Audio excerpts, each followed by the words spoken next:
Baik, Assalamualaikum warahmatullahi wabarakatuh. Di video ini saya akan membahas tentang teori kecerdasan buatan. Sebelumnya saya akan memperkenalkan diri terlebih dahulu. Nama saya Diasobi Aprilistia, NPM 221100510008 dari jurusan Pendidikan Jasmani Kesehatan dan Rekreasi, Fakultas Ilmu Eksakta dan Keolahragaan, Institut Keguruan dan Ilmu Pendidikan. Pengertian dan fungsi teori kecerdasan buatan. Kecerdasan buatan atau Artificial Intelligence atau AI adalah kecerdasan yang ditujukan oleh mesin. Sedangkan menurut MC Leod dan Shell, kecerdasan buatan adalah aktivitas penyediaan mesin seperti komputer dengan kemampuan untuk menampilkan perilaku yang dianggap sama cerdasnya dengan manusia. Jika kemampuan tersebut ditampilkan oleh manusia, AI sendiri merupakan sistem komputer yang bisa melakukan pekerjaan-pekerjaan yang umumnya memerlukan tenaga manusia atau kecerdasan manusia untuk menyelesaikan pekerjaan tersebut. Untuk fungsi artificial intelligence cukup banyak. Hadirnya artificial intelligence dapat memberikan kemudahan dalam setiap pekerjaan manusia, mulai dari pemrosesan bahasa alami, menggerakkan, menalar, mampu juga memanipulasi objek. Selain itu, kehadiran artificial intelligence juga diharapkan mampu mengenali pengetahuan dan juga bisa melakukan pembelajaran sehingga pada akhirnya bisa mengembangkannya. Kesimpulan dari fungsi yang ada pada artificial intelligence adalah agar supaya sebuah perangkat bisa memiliki kecerdasan yang setara atau bahkan lebih dari kecerdasan yang dimiliki oleh manusia. Selanjutnya, sejarah kecerdasan buatan. Pada tahun 1950-an, para ilmuwan dan peneliti mulai memikirkan bagaimana caranya mesin dapat melakukan pekerjaan seperti yang bisa dikerjakan oleh manusia. Alan Turing, seorang matematikawan Inggris, pertama kali mengusulkan adanya tes untuk melihat bisa tidaknya sebuah mesin dikatakan cerdas. Nah, hasil tes tersebut kemudian dikenal dengan Turing Test, di mana sebuah mesin tersebut menyebar seolah-olah sebagai seseorang di dalam suatu permainan yang mampu memberikan respon terhadap berbagai pertanyaan yang diajukan. Turing beranggapan bahwa jika mesin dapat membuat seseorang percaya bahwa dirinya mampu berkomunikasi dengan orang lain, maka dapat dikatakan bahwa mesin tersebut pintar seperti layaknya manusia. Contohnya seperti HP. Nah, HP itu termasuk kecerdasan buatan karena dia sangat dibutuhkan untuk pada kegiatan-kegiatan di masa sekarang.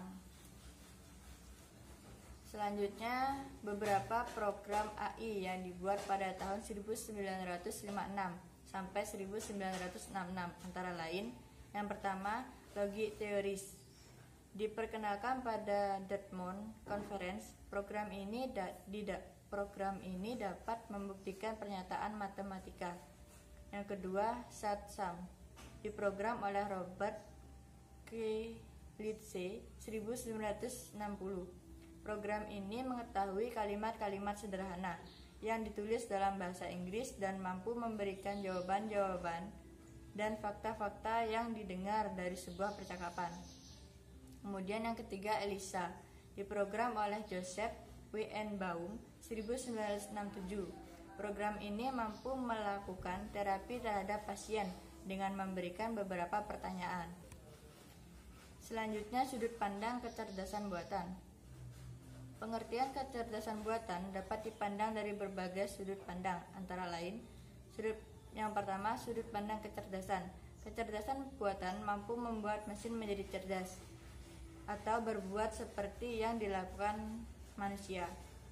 Yang kedua, sudut pandang penelitian. Kecerdasan buatan adalah studi bagaimana membuat komputer dapat melakukan sesuatu baik yang dilakukan seperti manusia. Yang ketiga, sudut pandang bisnis. Kecerdasan buatan adalah kumpulan peralatan yang sangat powerful dan metodologis dalam menyelesaikan masalah bisnis. Yang keempat, sudut pandang pemrograman. Kecerdasan buatan meliputi tentang pemrogram, simbolik, problem, dan pencarian atau searching. Selanjutnya, tujuan kecerdasan buatan. Tujuan kecerdasan buatan yang pertama, membuat komputer lebih cerdas. Yang kedua, mengerti tentang kecerdasan. Yang ketiga, membuat mesin lebih berguna. Mesin lebih berguna di sini karena mesin digunakan oleh manusia untuk kegiatan yang mendukung manusia, seperti handphone itu sendiri. Selanjutnya, kelebihan dan kelemahan. Kelebihan kecerdasan buatan. Yang pertama, lebih bersifat permanen. Yang kedua, lebih mudah diduplikasikan dan disebarkan.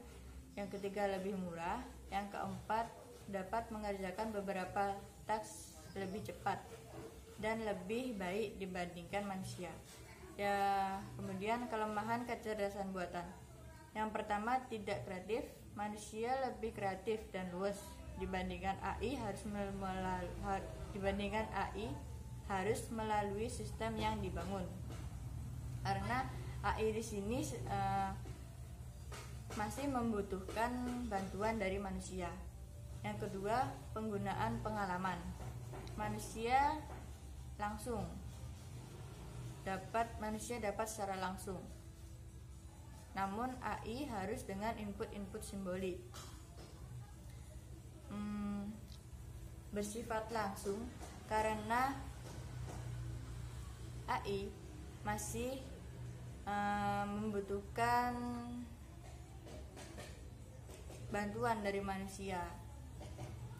Yang ketiga, AI sangat terbatas untuk masalah tertentu saja atau domain sempit.